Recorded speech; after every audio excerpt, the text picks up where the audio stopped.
Hey, what's up, champions? Welcome to Growth Mode. I'm your host, Donnie Boivin, the CEO and founder of Success Champions. Make sure you guys check out the Badass Business Summit at the badassbusinesssummit.com, talking about a lot of things to grow, scale, and help you get better in sales. Hanging out with me, as always, is Comin Soon, the CEO and founder of Time on Target, a sales and automation tactician and I don't know, maybe he knows a thing or two about, that kind of stuff. Now, Kevin, what are we talking about today? So I really wish today I had the ring bells from like a boxing match or MMA, because today we're going to be talking about the science versus the art of sales, and I'm thinking this is going to turn into a throwdown.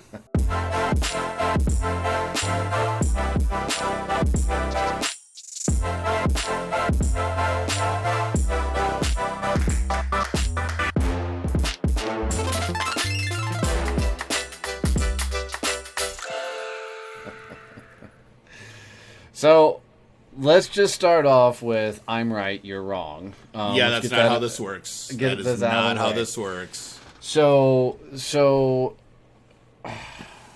plant your flag. What stance are you taking so I can prove you wrong? Well, obviously, I'm going to be much more on the science part, but I am not like 100% science is the only way you can do sales. I totally believe there's the science and the theory, and then there's the application piece. But I don't think you can do one with the other, one without the other. But it's much easier to do science without the art than it is to do art without the science. So give me a sales guy or gal that can fucking sell and put a CSR, customer service rep, behind them, and you can't beat that combination. Period. This minute you take a Mustang and you slow them down with too much science, you destroy your business. So I think we need to define the science piece, because I think we're talking about two separate things. All right. For me, actually, what is the science of selling? Science is when you start bringing in a lot of metrics, you start bringing in a lot of technology, you start bringing in the tinkering and overthinking of process and systems. The art is the ability to actually go sell. All right, so we are talking about the same thing. The way you were talking before, I'm like, I don't understand how that's a science thing. I'm saying is you take a badass salesperson, and then you put all the science on the customer service rep. Let the salesperson go sell. Let the customer service handle all your tinkering shit. Oh, your customer service person should be supporting your clients. That's their role. The salesperson should know. If I talk to a salesperson, they can't tell me their closing percentage. They can't tell me how many calls Why do they it need takes to know to a closing percentage? Why do they not need to know that? Because the answer is, am I hitting my quota? Am I hitting my numbers? How many clients do I need to meet with this week to hit my quota? So I had a sales manager. I had a sales manager once upon a time hand me a CRM, and he said, "You're going to fill this out." I said, "No, I'm not." And he goes, "Yeah, you're going to walk through. You're going to fill out the CRM. You're going to get this all the way going." So for that whole month, I sat and filled out a CRM. My numbers reflected that, because I sat filling in a fucking CRM versus out selling. And here's what that sales manager learned quickly. Take me out of the street, and it's going to hurt your overall revenue of the company. So you need to be able to get things off my plate as quick as possible so I can go do what I'm good at. So if you're having to take time out of your day to fill out a CRM, you're doing it wrong. And we probably need to talk. So the CRMs today, you can fill out, you literally walk out of the sales call, go on your phone, you mark updates, and there you're done. There's no taking you out of the field to fill out a CRM. There's no reason a salesperson isn't going to know, hey, I need to talk to 10 clients this week to make X number of dollars. I need to make X number of phone calls to fill my calendar. That is all small thinking. That's seriously a small thinking. If I ever have to sit there and think about How many times do I gotta talk to a CEO to get a bit? Dude, you put a number in front of me, say take that hill. I'm just gonna go take the fucking hill. You slow me down when I got to start thinking about how many conversations do I got to get into, because for me, sales isn't a numbers game, right? It's not about the number of repetitions I do. It's about, am I producing results? So just let me go. Only time somebody needs all that stuff is when they're an overthinker, tinker, and they want to Einstein their sales process. So you're not, let's say you're a salesperson, you're not producing results. How do you know where to go fix shit if you don't know your numbers? It's really simple. You have a conversation, and you look at that sales rep, or you look at yourself and go, okay, what am I saying in these fucking calls that's not working? How do I adjust? How do I change it? That's the art of it all, right? Yeah, but you need to know where to look. You just can't say, all right, hey, sales guy, you're not selling. What are you saying that's wrong? And like, ooh, we're going to try and fix this. Because now you're just guessing. No, you're not. You're looking the right whole at idea. No, you're not guessing. Yeah, you're totally guessing. You're looking right at them and going, all right, dude, where are you going? How are you getting on the phone? Are you calling people? Are you going to events? What are you doing? And, it's really simple. Are you getting meetings? And, most times, the reason sales manager puts CRMs and systems and all this stuff on salespeople is because they're completely underperforming, and it's their way to start tracking and getting documentation to release that salesperson. I can promise you, to fix the process and figure out why. Yeah, because you literally started talking science and you changed in the middle of the sentence of trying to not talk about using science. You start asking, are you getting meetings? You're literally walking through where in the sales process are they having issues to figure it out, and that's a science. Well, sure, that's exactly what the data. That is exactly what a CRM shows you. It says, hey, your closing percentage this point is here. This point it's here. Oh, your issue's at this point. Let's fix that. Why is it so low? So. That is so distracting to a producer.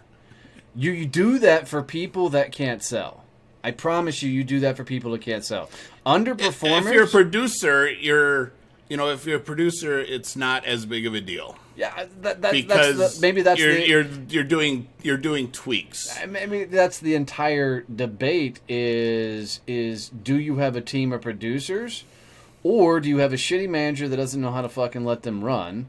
Or do you have a team that needs to be micromanaged into success? And that's what a CRM does for a lot of people. I'm not saying it's completely unnecessary. There are some industries that you are known to have underperforming salespeople. Financial advisors, CPAs, people who are traditionally in non-salesy thinking roles. Fuck yes, you better be measuring everything with them, because that's the only way you can fire them. When you can say, you're not hitting your fucking numbers, get the fuck out. A normal sales team looks like a bell curve, though. True. You're going to have 20% of the team that is you're never going to have to worry about. You could care less about the science behind how they sell, because they're just going to hit the numbers. I'm a high C, and that was me. I was always in that 20%. They just said, go sell. Well, I don't care what you fill out. I did it because I wanted to know, because that was how I motivated myself to actually and I think do you my just said everything. Calls. That's how you're motivated. Yep. You're motivated by those numbers, by the CRM. It's a demotivation thing, and it takes me completely out of the selling. Yep. I mean, even for your reps that are just like at quota, and then one month they're at quota, the next month they're under quota, that science, though, is how you're going to get them to be consistently above quota. I don't see it. I don't see it, because for me, that salesperson's just not going to stick around, because if they're not hitting quota on a regular basis, we're going to have some hard conversations, and the conversations are going to be wrapped around, what are you doing? Better yet, where are you fucking up? And if a person can't self-evaluate, and they can't look at themselves and go, I'm just not having the right conversations. And I mean, getting to an appointment, right, cool, you can coach on that. What's said in the appointment, cool, you can coach on that. fucking worrying about how many dials and shit they're making, that's just a nuisance and nitpicky shit. It's irrelevant because, okay, I make 100 dials, I get an appointment. It takes 10 appointments to get a new deal. That's not a good way to train salespeople. That's a way to say, this is all the things you could be doing better. The way to train a salesperson is say, cool, grab a phone, go. Here's what you could have said better on that call. Here's what you couldn't have said better. A real sales manager is a coach that's going to hold them accountable and teach them how to do better. This is why, if you go back to the last episode, you can't be a business owner and outsource your sales process if you don't know how to fucking sell.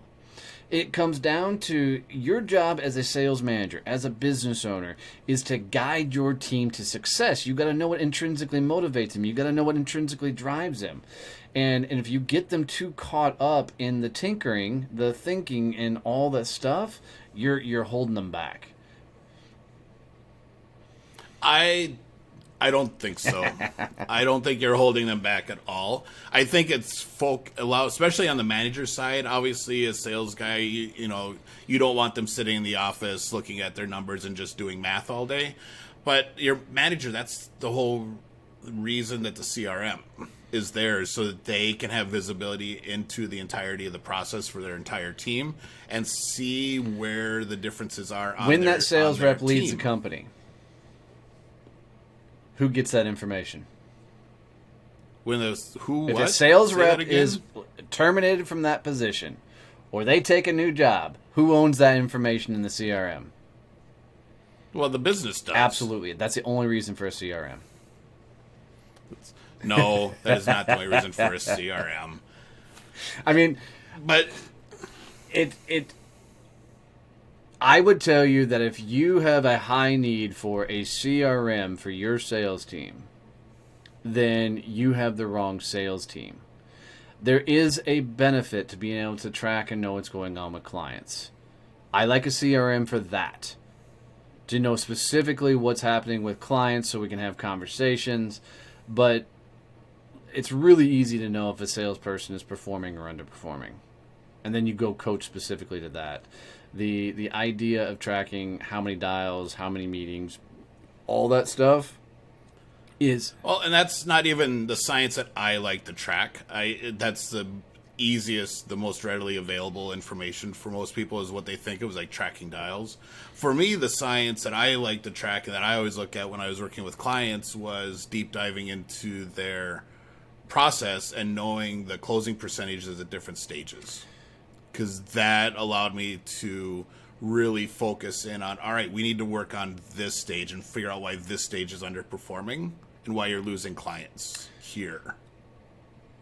That becomes transactional sales. Because if you have to stay in such a stoic process, sales has just become transactional. I don't think it makes it transactional though, because it's looking at how do I fix my art. I think the entire so problem that we don't lose clients. Is how you and I are wired. Because logically, what you're saying makes sense for you and how you're built, right? It totally how you're wired and how you want to tinker and how you want to see the stages and steps all the way through. My mind will never think in that ability. But you also have to think from a business standpoint. If you have a team and you can increase that stage's conversion by 10%, that is a huge revenue bump for a lot of businesses. But I can increase that by 10% by having the right sales reps that are challenged by competition, are challenged by doing more. So going back to our last episode, the ramp-up period for a sales rep is usually 12 to 18 months. So is it faster to fix an existing rep and get 10% increased out of your entire team, or to spend 12 to 18 months getting a new team member up to speed? Dude, if you've gone 18 months and you're looking at a CRM to fix them, fire that fucker. Well, it shouldn't be an 18-month wait. I mean, but a CRM's not going to fix a shitty salesperson. I never said the CRM is going to fix the shitty salesperson. The CRM is going to give your manager data on where to look and where to start working on them at. A simple conversation will do that. No. So it really will. I mean, you can't tell me you can't sit across from a salesperson and go, all right, walk me through it. Where you at? What's working? Literally ask them, walk me through your last sales call. And they'll tell you. They'll walk you through it. And you can tell if they're bullshitting you or not. And you coach to that. Go with them on sales calls. Right? Interact and engage. A CRM is a professional babysitter. And it's going to be, give me a group of guys and gals that just want to win. You're still going to have an 80-20 rule. I agree with that. Right? But you're going to have higher performers and you need to get everything off their plate that allows them to go perform. Otherwise, you're slowing them down. So for this one, guys, you're just going to have to see. This is just two guys that are wired completely differently on this. And we're going to agree to disagree because I'm right. And I will continue to yell at Donnie to fill out our CRM all the time. So we actually have good information. All the time. I see the value of tracking prospects and knowing specifically who you're going after, and so you can keep up with them. If you're doing volume, yeah, absolutely. Looking into it about, stage 3 of the process, I have 16%, or stage 4, I have 18%. Get the fuck out of here. Right? That shit would never work for me. For a engineer, a tinker, that shit would probably work very, very well. And for your sales process is not like most business sales processes. You are totally the one call close. For sure. But I think every sales position I had was technical in nature. You're in a very technical sale right now. And you're doing one call closes. Riddle me that, Batman. It's not nearly as technical as what I was selling before. So for guys, I think you enjoy this. Is a healthy debate. I mean, at the end of the day, you got to do what works for you. I want a room full of finesse. I want a room full of confident, charismatic people that can nurture and go. Give them the CSRs, give them the team behind them that can do the inside sales and really grow the account so your Mustangs can run. If you're on a very tech side of things and you want more of an inside sales type system and setup, bring the CRM and tinker, adjust, and go into their world and understand it better. But at the end of the day, you got to know you got to know who your sales team is, and you got to work with how they're wired and built. Make them better by giving them the things they need to run and gun. Because a guy like Kevin, you give him the process, the numbers, the systems, and everything, he's going to excel better. A guy like me, you put me those systems and everything on it, you hold me back. You let me run and gun, and Kevin and I will be your top 2 performers in the companies from 2 completely different perspectives. So, as always, this was a fun conversation. I'm glad you were proved wrong. But yeah.